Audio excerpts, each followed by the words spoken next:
I don't do rideshare anymore, and I need you to understand why. October, 3 in the morning.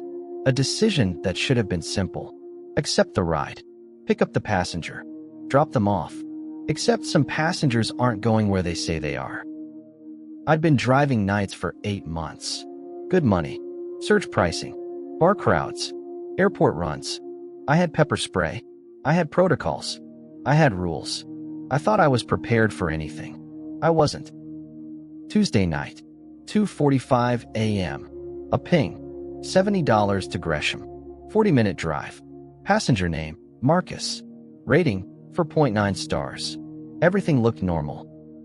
The pickup location was outside one of those expensive converted warehouses. When I pulled up, I saw the street lamp first. Then I saw the backpack. He got in without a word. Sat directly behind me, where I couldn't see him. The first 10 minutes were silent. Just ambient music. The hum of the road. He kept shifting around behind me. Then I heard his backpack unzip. I told myself it was nothing. Do you mind if we make a stop? His voice was quiet. Hoarse. A convenience store off 82nd. He'd already updated the app. Professional. Polite. Everything about it felt rehearsed. I kept catching glimpses in the mirror. The way he looked out the window. Scanning. Searching. His hands kept moving. Fidgeting with something I couldn't see. I told myself I was being paranoid. That it was just the late hour. When we got to the store, he asked me to wait in the car. He got out. And that's when I saw it. The backpack. Still in the back seat. Unzipped. Rope. Coiled tight. And something metallic catching the light. Every instinct screamed at me to leave. Drive away. Right then. But I didn't. I sat there. Frozen. Rationalizing. Maybe he's a contractor. Maybe it's climbing rope. Maybe. My hands were shaking. I took a picture of the backpack. Texted my roommate. If I don't text you by 4 a.m., call me. She was asleep. She'd never see it. But I needed to do something. Then I watched him through the store window. Gesturing. Asking the cashier about something. The cashier shook his head. He came back carrying a plastic bag. Got in. Set it next to the backpack. Okay, we can go now. My heart was pounding so hard I could hear it in my ears. That's when I noticed the stains on his jacket. The dirt under his fingernails. And his eyes in the mirror. Blank. Completely blank. How much longer? About 25 minutes. He nodded. Went back to his phone. But the screen was black. He wasn't looking at anything. Just holding it. Staring at the dark screen. Planning. I started planning my exit. 82nd Avenue. Mostly empty. I needed somewhere public. Cameras. Witnesses. Then I saw it. A diner.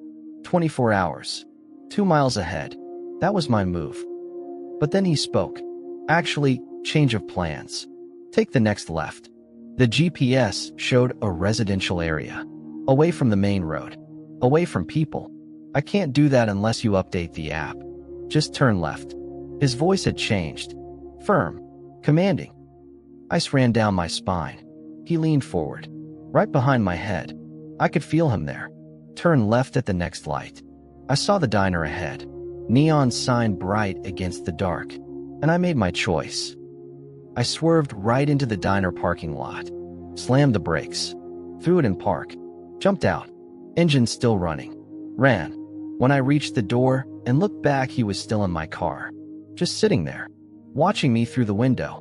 Not chasing. Not moving. Just watching. I burst inside. 5 people. A waitress. A cook. 3 customers. Call the police. My voice too loud. Too high. There's a man in my car and there's rope in his backpack, and I pointed toward the parking lot. The car was empty. The back door open. Marcus was gone. The backpack was gone. The police arrived 10 minutes later. I showed them the picture. Gave them everything from the app. They asked if I'd seen a weapon. I hadn't. If he'd explicitly threatened me. He hadn't. But then they checked the pickup location. That warehouse building. Ground floor unit. Door open. Furniture overturned. Broken glass. Blood on the carpet. They kept my car for 2 days to process it for evidence. 3 more trips to the station. More statements. More photos. I never found out what happened to Marcus, if that was even his real name. The account was fake. Prepaid credit card. Burner phone that never turned on again. But one detective told me something.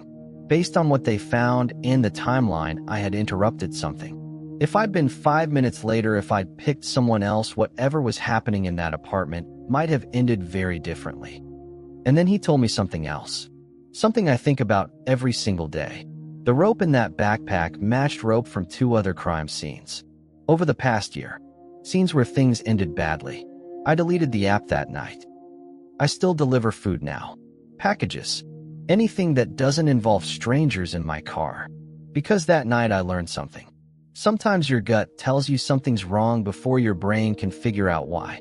And sometimes the difference between a close call and a tragedy is nothing more than a split-second decision to pull into a diner instead of turning left like you're told. I still wonder sometimes what would have happened if I turned left. Where that residential street would have led. What was planned? But then I stopped myself. Because I know I'll never get answers to those questions. And maybe that's for the best. The detective said I did everything right.